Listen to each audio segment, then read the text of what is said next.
पहला इतिहास अध्याय 16 वचन 34। यहोवा का धन्यवाद करो क्योंकि वह भला है, उसकी करुणा सदा की है। पहला इतिहास अध्याय 16 वचन 8। यहोवा का धन्यवाद करो, उससे प्रार्थना करो, देश देश में उसके कामों का प्रचार करो, उसका गीत गाओ, उसका भजन करो, उसके सब आश्चर्य कर्मों का ध्यान करो। पहला कुरिन्थियों की किताब अध्याय 16 वचन 13। जागते रहो, विश्वास में स्थिर रहो, पुरुषार्थ करो, बलवंत हो, जो कुछ करते हो प्रेम से करो। इब्रानियों की किताब अध्याय 11 वचन 1। अब विश्वास आशा की हुई वस्तुओं का निश्चय और अनदेखी वस्तुओं का प्रमाण है, क्योंकि इसी के विषय में प्राचीनों की अच्छी गवाही दी गई।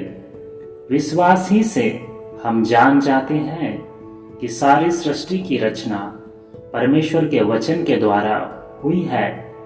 यह नहीं कि जो कुछ देखने में आता है वह देखी हुई वस्तु से बना हो। विश्वास ही से हाबिल ने कैन से उत्तम बलिदान परमेश्वर के लिए चढ़ाया और उसी के द्वारा उसके धर्मी होने की गवाही भी दी गई, क्योंकि परमेश्वर ने उसकी भेंटों के विषय में गवाही दी और उसके द्वारा वह मरने पर भी अब तक बातें करता है।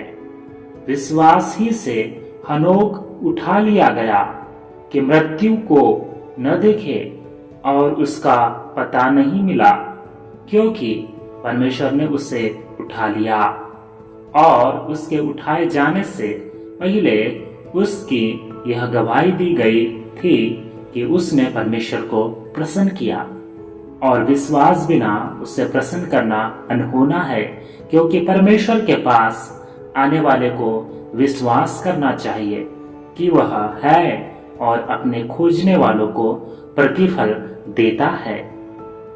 रोमियो अध्याय 14 वचन 1-2।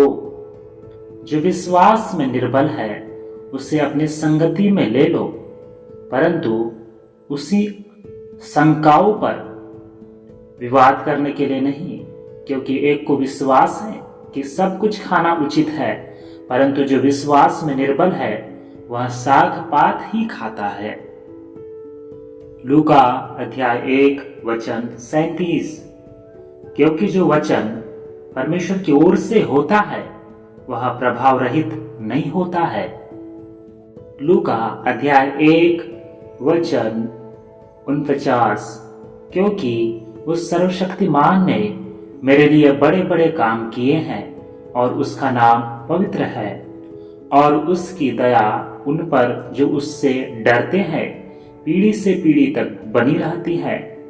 उसने अपना भुजबल दिखाया और जो अपने आप को बड़ा समझते थे उन्हें तितर बितर किया। उसने बलवानों को सिंहासनों से गिरा दिया और दीनों को ऊंचा किया। उसने भूखों को अच्छी वस्तुओं से तृप्त किया और धनवानों को छूछे हाथ निकाल दिया।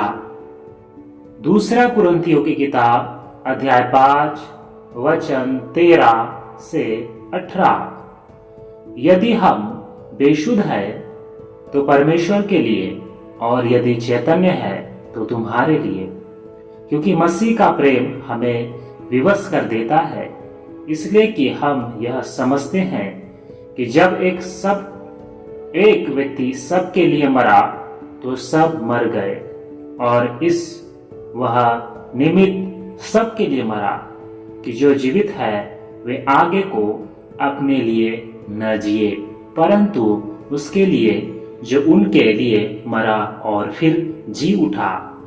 सो अब से हम किसी को शरीर के अनुसार न समझेंगे, और यदि हमने मसीह को भी शरीर के अनुसार जाना था तो भी अब से उसको ऐसा नहीं जानेंगे। यदि कोई मसीह में है तो वह नई सृष्टि है, पुरानी बातें बीत गई है, देखो वे सब नई हो गई है। और सब बातें परमेश्वर की ओर से हैं, जिसने मसीह के द्वारा अपने साथ हमारा मेल मिलाप कर दिया और मेल मिलाप की सेवा हमें सौंप दी है। अर्थात परमेश्वर ने मसीह में होकर अपने साथ संसार का मेल मिलाप कर लिया और उनके अपराधों को दोष उन पर नहीं लगाया, और उसने मेल मिलाप का वचन हमें सौंप दिया है। हम मसीह के राजदूत हैं, मानो परमेश्वर हमारे द्वारा समझाता है। हम मसीह की ओर से निवेदन करते हैं कि परमेश्वर के साथ मेल मिलाप कर लो। जो पाप से अज्ञात था उसी को उसने हमारे लिए पाप ठहराया कि हम उसमें होकर परमेश्वर की धार्मिकता बन जाए। इन पवित्र वचनों को सुने जाने पर परमेश्वर आप सभी को आशीष देवे।